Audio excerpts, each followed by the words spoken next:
आज रामनवमी है, सब लोग जय घोष करेंगे।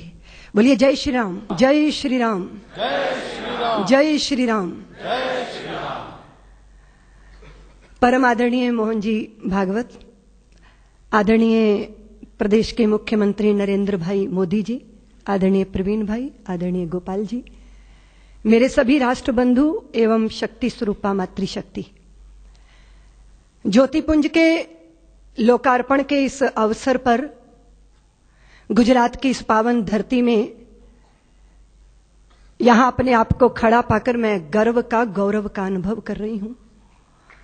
और पहली बार आदरणीय नरेंद्र भाई मोदी के अंदर मां सरस्वती के मानस पुत्र की संभावनाओं का भी दर्शन कर रही हूं। ये कथा जो ज्योति पुंज के माध्यम से हमारे सामने आने वाली है, उन प्रचारकों के प्रति कृतज्ञता है जिन्होंने उंगली पकड़कर नरेंद्र भाई को चलना सिखाया। ये अभी अभी हम सुन रहे थे। तिल तिल करके अपने को होम करना और मां भारती के चरणों में चुपचाप अर्पित हो जाना, ये प्रचारक की साधना होती है, उसका साध्य भी होता है। हम जब भी कभी कदम उठाते हैं तो कुछ पाने की अपेक्षा करते हैं, लेकिन एक प्रेमी के हृदय का भाव क्या होता है? वो स्वामी राम की वाणी से व्यक्त होता है कि इश्क एक तरफा में यूं मसरूर हो जाऊंगा मैं, राम तुम होगे क्षमा काफूर हो जाऊंगा मैं तुम्हें देखूं तो देखूं तुम न मुझको देखना, तूने गर देखा मुझे मशहूर हो जाऊंगा मैं तुम्हें चाहूं तो चाहूं तुम न मुझको चाहना, तूने गर चाहा मुझे मगरूर हो जाऊंगा मैं अगर मांगू कभी तो कुछ ना देना तुम मुझे, वरना फिर प्रेमी नहीं मजदूर हो जाऊं। जो बोझ ढोके मुआवजा चाहता है वो समर्पित नहीं होता, वो मजदूर होता है। जिसने यश चाहा, जिसने प्रतिष्ठा चाही, जिसने लोक मान्यता चाही, उसका समर्पण अधूरा होता है। लेकिन मां भारती को अखंडता के सिंहासन पर विराजमान करने का स्वप्न साकार करने के लिए अपने को होम करने वाला प्रचारक चाहता है क्या कुछ? लेकिन जो मिलता है वो तो अनिर्वचनीय है, उसको तो वाणी से व्यक्त ही नहीं किया जा सकता। वो तो हृदयों का अनुभूत विषय है कि चारों तरफ से भगवत्ता उस पर बरसती है।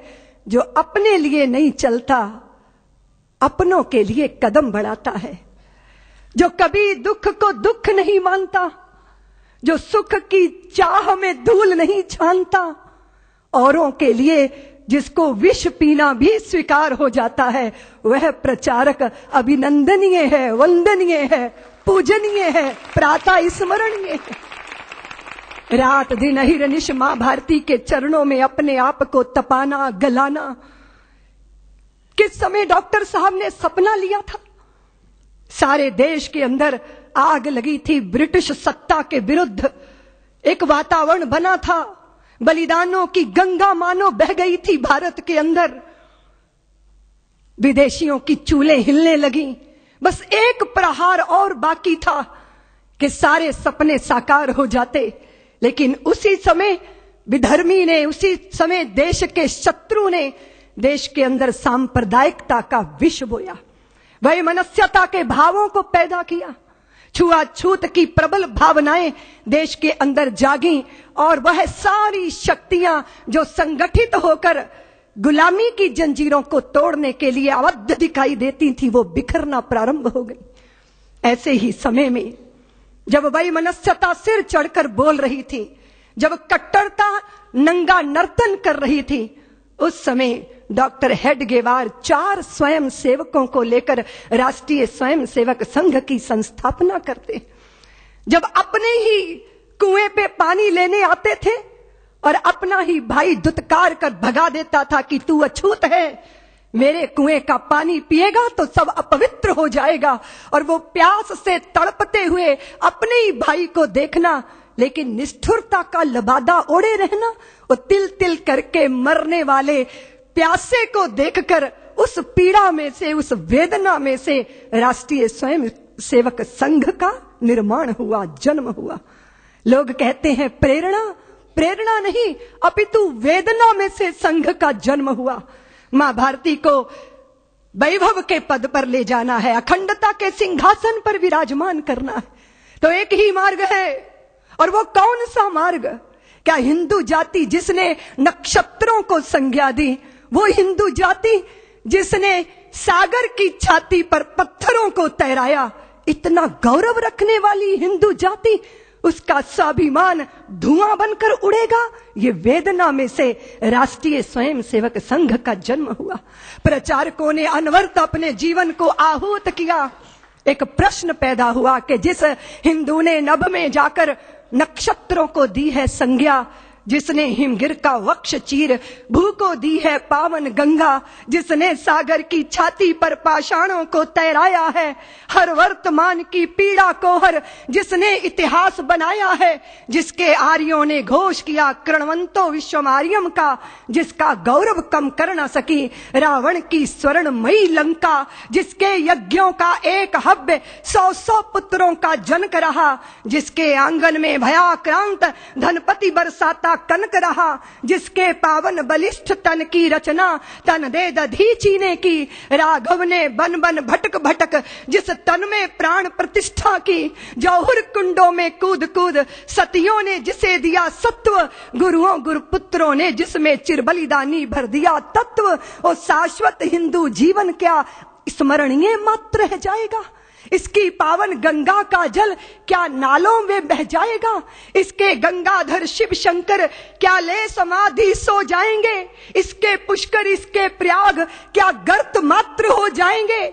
यदि तुम ऐसा नहीं चाहते तो फिर तुमको जगना होगा, हिंदू राष्ट्र का बिगुल बजाकर दानव दल को दलना होगा। इस वेदना में से, इस पीड़ा में से, मां भारती के लुटते स्वाभिमान और बिखरती अस्मिता की वेदना में से राष्ट्रीय स्वयंसेवक संघ का प्रादुर्भाव हुआ।